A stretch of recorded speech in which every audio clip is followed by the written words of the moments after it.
Nous sommes de retour dans cette édition du 17 janvier 2024. Merci beaucoup si vous nous rejoignez à l'instant. Merci beaucoup pour votre fidélité. Et puis maintenant, écoutez, il est l'heure de retrouver Daniel Cohen-Delara. Juste avant, on va filer par le Palais Brognard pour voir ce que fait le CAC 40 à l'ouverture. Il était attendu en baisse. Il a évidemment ouvert en baisse, moins 1,3% à 7301 points. Les investisseurs prenant leur bille. Ensuite, aux mauvaises données chinoises publiées ce matin. Ensuite, à la baisse de Wall Street, la baisse de Wall Street hier. Du coup, à force des choses, cette journée qui sera chargée en statistiques macroéconomiques, puisqu'à 11h, on attend l'inflation en zone euro, les ventes au détail à 14h30 aux États-Unis, les investisseurs prudents, puisqu'ils réajustent leur modèle de baisse de taux de la Réserve fédérale américaine. Donc tout ça, écoutez, ça pèse. La géopolitique, comme nous l'a expliqué également David Turcage, pèse sur les indices. Du coup, dans cet environnement, est-ce qu'il y a encore des valeurs qui pourraient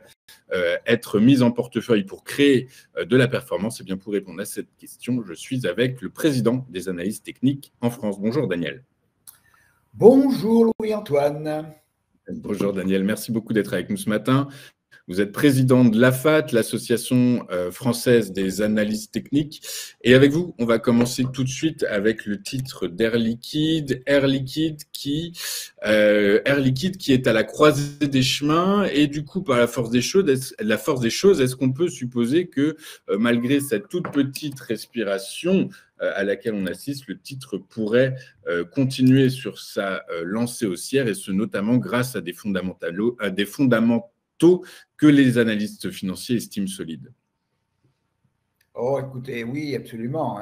À mon sens, bien entendu. Alors, Air Liquide, là, j'ai un graphique qui est sur 3 mois à peu près, et après une première consolidation autour des 150 €, eh bien, le marché est parti à l'assaut des plus hauts historiques et a fait un nouveau plus haut historique à la mi-décembre sur les 180 €.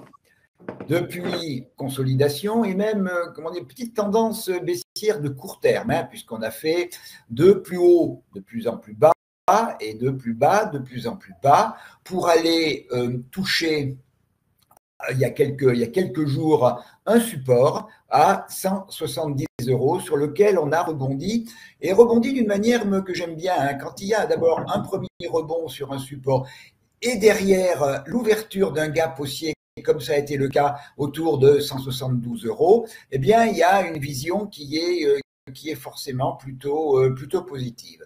On a eu une petite respiration avant-hier. Hier, on est reparti. Ce matin, on ouvre à peu près, j'ai à côté de moi un petit peu en dessous du niveau. Donc, j'ai une vision qui est globalement haussière. Alors, qu'est-ce qui peut se passer? Le premier, effectivement, avec les nouvelles macroéconomiques que vous indiquez, le démarrage des indices aujourd'hui qui sont dans le rouge, on pourrait revenir sur une respiration, consolidation. Ce qui serait embêtant, bien entendu, ce serait la rupture du gap haussier à 172, mais ce qui invaliderait toute réflexion haussière, ce serait la rupture des 169,40 €. Pour l'instant, nos moyennes mobiles de court terme 13 et 34 soutiennent les cours. Donc, pour l'instant, ça reste favorable. Donc, si au-delà de l'éventuelle respiration, surtout si on ne casse pas les 169,46, à ce moment-là, il faut regarder vers le haut. La consolidation que l'on a faite il y a quelques jours, c'est tout simplement le niveau du retracement 50% de Fibonacci de la dernière impulsion haussière qui a commencé début novembre et qui s'est finie mi-décembre par le plus haut historique. On a fait un 50%.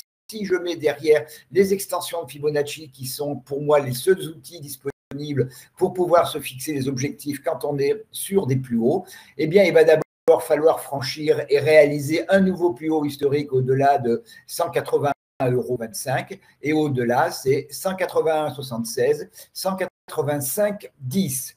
Alors, moi, j'ai un biais qui est toujours favorable sur Air Liquide dans une vision, et c'est un petit peu comme ça que les investisseurs mettent l'action dans leur portefeuille, dans un schéma de moyen-long terme. On ne peut pas exclure effectivement une forme de respiration. Tant que mes 169,46 € tiennent, on regarde vers le haut, vers les niveaux que j'ai indiqués.